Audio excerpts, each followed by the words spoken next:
Bien le bonjour et bienvenue à cette nouvelle capsule dans le cadre du cours Bio 50-71, reproduction et développement. Aujourd'hui, on étudie le développement du fœtus, donc les 9 mois qui vont lui permettre de devenir un beau petit bébé en santé.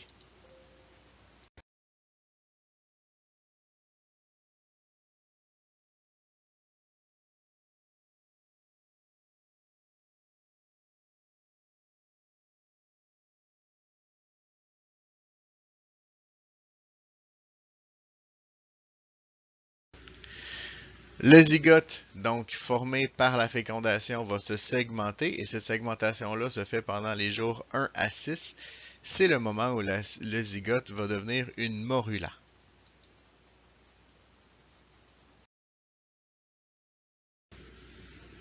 Et cette segmentation, eh bien, se fait en deux étapes. En fait, pendant les jours 1 à 4, c'est la morulation telle qu'on l'a vu, donc c'est vraiment le zygote qui devient une morula. Et pendant les jours 5 et 6, c'est la blastulation, donc le moment où la morula, dis-je, devient le blastocyste.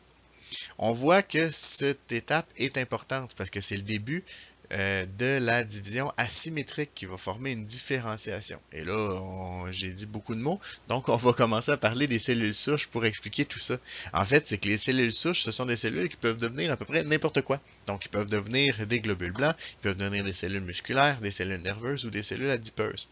Évidemment, tout ça ne sera pas produit pendant les jours 5 et 6, mais par contre, on voit que cette division-là se fait quand même d'une drôle de façon, puisque j'ai deux types de cellules, ceux qui vont former le bouton embryonnaire qu'on voit ici en rouge, et ceux qui vont former le contour de ce blastocyste qu'on appelle le trophoblaste. C'est aussi le moment où l'embryon, le blastocyste plutôt, va s'implanter à l'intérieur de l'utérus.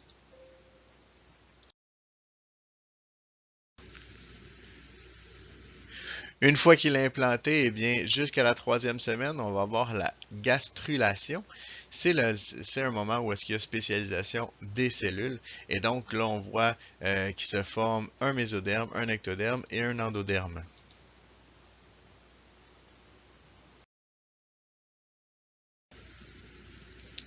Jusqu'à la 3e semaine, eh bien, ce sera ces cellules qui vont se développer et qui vont grossir pour pouvoir éventuellement former le nid du bébé, en fait, qui va pouvoir se développer.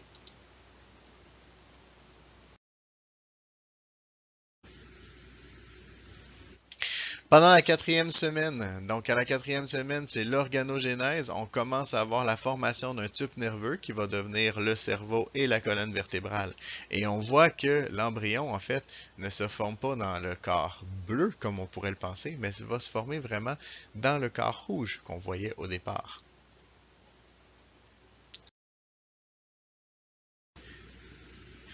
Et évidemment, celui-ci va se développer.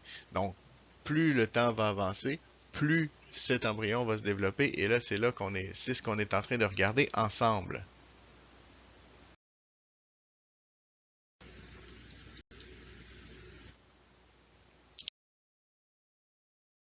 On en vient à la 8e semaine, une semaine importante, puisque c'est le moment où l'embryon est maintenant un fœtus. Donc à ce moment-là, il a toutes les caractéristiques de son espèce. C'est aussi la fin de la morphogénèse. Qu'est-ce que ça veut dire? C'est l'étape où on est capable de distinguer un embryon de poulet et un embryon humain. Autrement dit, on va avoir la création de formes ordonnées, dis-je, et organisées nécessaires au développement d'un organisme.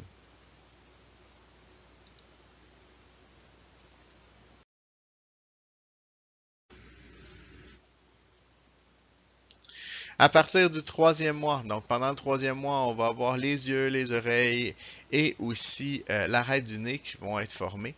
On va avoir des membres complètement formés, donc on va avoir 2 bras et 2 jambes. On va avoir l'amorce de l'ossification et du développement des vaisseaux sanguins et on va commencer à pouvoir percevoir les battements du cœur.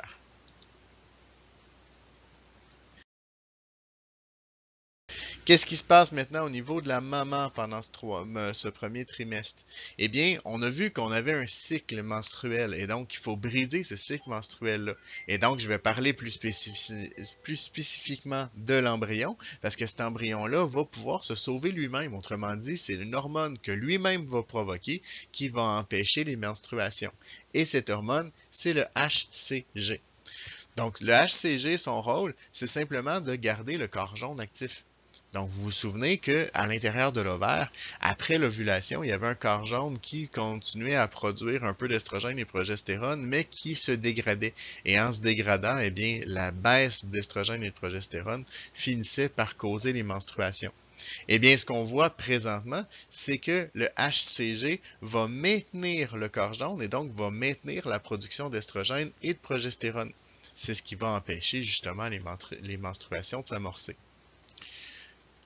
Qu'est-ce que ça fait? Eh bien, l'estrogène va aussi provoquer une augmentation du volume des seins et une augmentation de la pigmentation des mamelons. En fait, il commence à développer les seins pour pouvoir avoir lactation.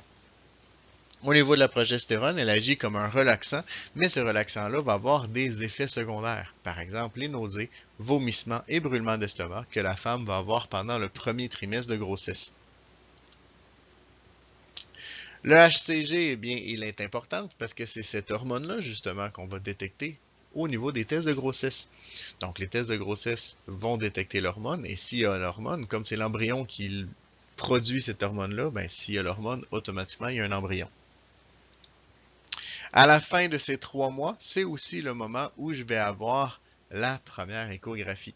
Donc, l'échographie va pouvoir permettre de détecter, on l'a vu, les battements du cœur, mais va aussi permettre de détecter certains problèmes au niveau du fœtus qui pourraient être problématiques plus tard.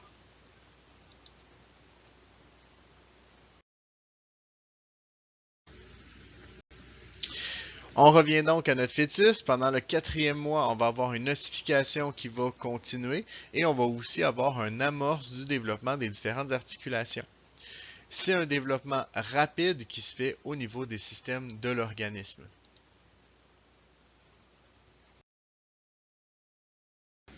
Pendant le 5e mois, dis-je, la maman sent les mouvements du fœtus, donc c'est un moment qui est super important pour la maman, et on va aussi avoir un développement rapide des systèmes de l'organisme, comme c'était le cas pendant le 4e mois en fait.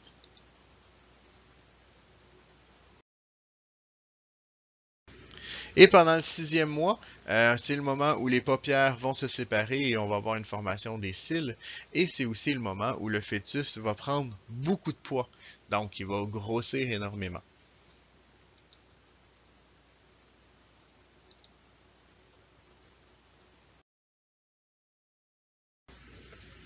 Qu'est-ce qui se passe donc au niveau de la maman pendant ce 2e trimestre, donc les 3 mois qu'on vient de voir?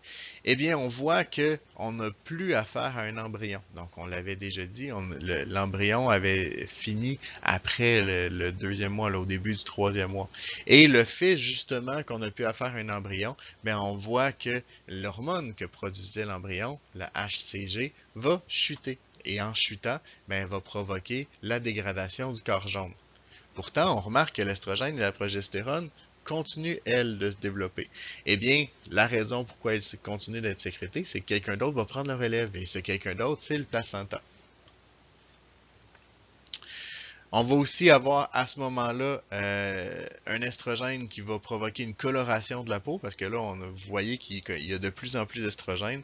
Donc, ça va provoquer une coloration de la peau au niveau de l'abdomen et au niveau du visage. C'est ce qu'on appelle le masque de grossesse, mais cette coloration-là va disparaître après la naissance de l'enfant. Donc, maman, vous n'avez pas à vous inquiéter de cela.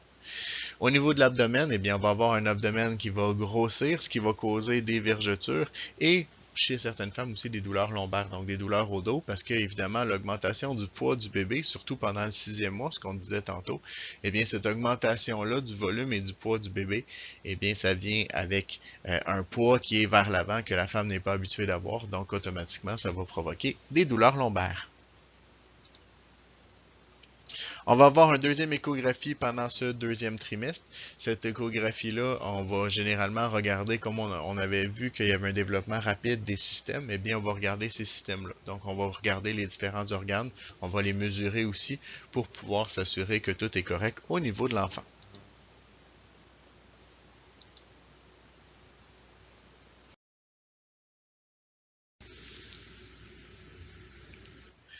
Par la suite, on arrive donc au 7e mois. Au niveau du 7e mois, le fœtus est maintenant viable. Donc, autrement dit, on pourrait avoir un accouchement, bien que ce n'est pas souhaitable de l'avoir à ce moment-là. Tranquillement, il va se tourner, donc il va se placer la tête en bas, comme on le voit. Donc, il commence à se placer aussi pour l'accouchement. Par contre, il est encore très petit, hein, donc il va falloir qu'il se développe encore.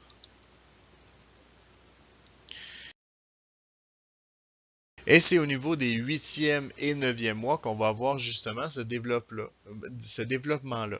Donc, autrement dit, il va avoir un gain de poids important et la formation de tissu adipeux sous-cutané aussi, qui va lui permettre justement d'avoir une naissance plus facile.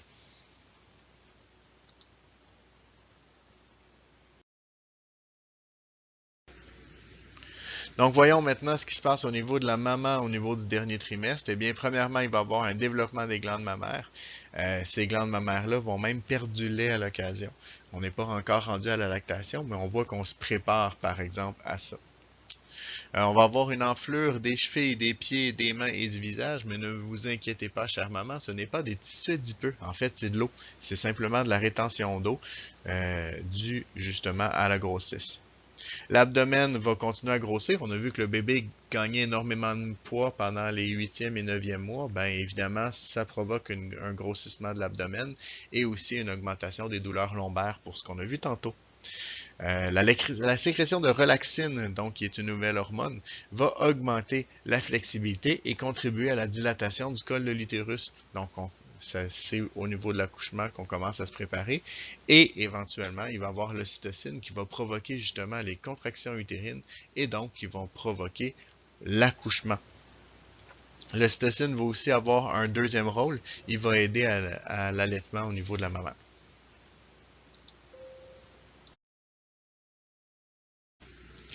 Il y a quand même des risques associés à la grossesse et ces risques-là sont non négligeables, donc c'est la raison pourquoi on va en parler ici. Donc, par exemple, les infections virales ou bactériennes ou même certains vaccins peuvent être dangereux pour la maman. En fait, je vous explique, la situation, c'est que la maman va baisser son système immunitaire. Son système immunitaire va être moins efficace pendant la grossesse, simplement parce qu'elle contient un corps étranger qui est l'embryon. Donc, ils ne sont pas ses cellules à elle. C'est la moitié du bagage génétique du père aussi. Donc, pour s'assurer que le système immunitaire n'attaque pas l'embryon et n'attaque pas le fœtus, eh bien, on va avoir un système immunitaire qui va être affaibli et donc qui va mettre en danger la maman. C'est pourquoi elle doit faire très attention à ce qu'elle va toucher ou à bien se laver les mains, à bien avoir des normes d'hygiène pour s'assurer de ne pas tomber malade. Donc, au niveau des dangers, on va avoir certains vaccins de virus vivants atténués, comme la rubéole ou la varicelle, que c'est important que la maman ne reçoive pas pendant ce moment-là. Évidemment, ce ne sont pas tous les vaccins qui sont des virus atténués. Le principe, c'est que s'ils sont atténués mais encore actifs, ben, si le système immunitaire est plus faible, ben, elle pourrait contracter la maladie. Il y a aussi certains virus qui peuvent être dangereux potentiellement pour la mère ou pour l'enfant, donc ils peuvent provoquer des malformations ou même la mort du fœtus. Eh bien, ces virus-là, c'est la grippe, la varicelle, la coqueluche, la rubéole, l'herpès et il y en a quelques autres. Donc, c'est important d'avoir un suivi adéquat de la mère au niveau de la grossesse pour s'assurer que ces virus-là ne viennent pas affecter l'embryon et le fœtus. Au niveau de la prévention, bien, il y a certains vaccins, comme je le disais, qui, eux, ne sont pas des virus atténués. Et c'est le cas, par exemple, de la COVID. Le virus contre la COVID, c'est une protéine qu'on injecte. Donc, c'est pas un matériel actif. Donc, la mère ne pourra pas développer la maladie. C'est le cas aussi de l'hépatite A, l'hépatite B, la peste, la rage ou le typhus. Au niveau des vaccins contre la grippe, la diphtérie, la coqueluche, le tétanos, il n'y a pas de danger non plus. Donc, à ce moment-là, on peut prendre ces vaccins-là. Et au niveau des antivirales par voie orale ou intraveineux, ben, il y a certains antivirales, justement, qui vont empêcher le développement de la maladie, donc protéger la maman et le fœtus.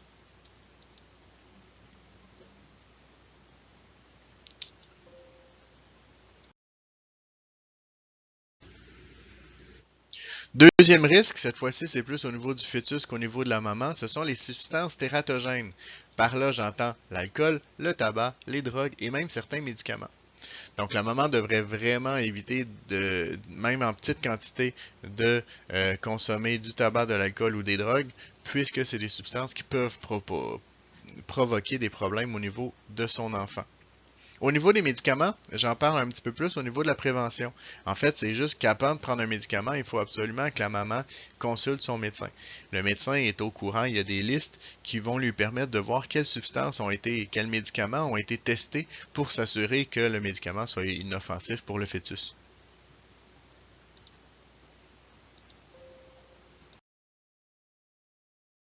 Le troisième risque important, ce sont les rayons ionisants, donc tout ce qui concerne les rayons radioactifs ou les rayons X. Ce qui est sans danger, par contre, les IRM sont vraiment sans danger. Si on a des rayons X en petite dose, c'est pas trop dangereux. Par contre, il ne faut pas que ce soit en grande dose. Donc, il ne faut pas qu'il y ait énormément de radiographie. C'est pour ça, en général, que, par exemple, les dentistes vont éviter de passer des radiographies pendant la grossesse. Ça peut arriver qu'ils vont en passer pareil, là, mais ils vont essayer d'éviter au maximum les radiographies pour ne pas exposer le bébé aux rayons X. Les échographies aussi sont parfaitement sans danger, donc c'est pas des rayons X qu'on utilise pour les échographies, il n'y a vraiment aucun danger par rapport à ça. C'est important de préciser aussi que autant pour les infections virales que pour les rayons ionisants, en fait, les mamans vont parfois avoir un retrait préventif au niveau de leur grossesse. Quelqu'un qui travaillerait par exemple en garderie, donc qui est exposé beaucoup à des expositions virales, ou quelqu'un qui travaillerait avec des substances radioactives vont être retirés plus rapidement pour s'assurer de la santé de la maman et du bébé.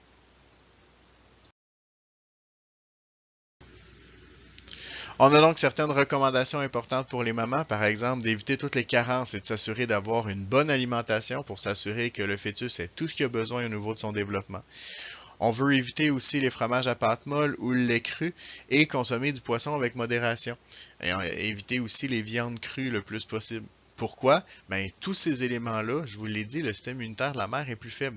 Donc, c'est toutes des expositions virales potentielles qui peuvent potentiellement être dangereuses autant pour la maman que pour le bébé.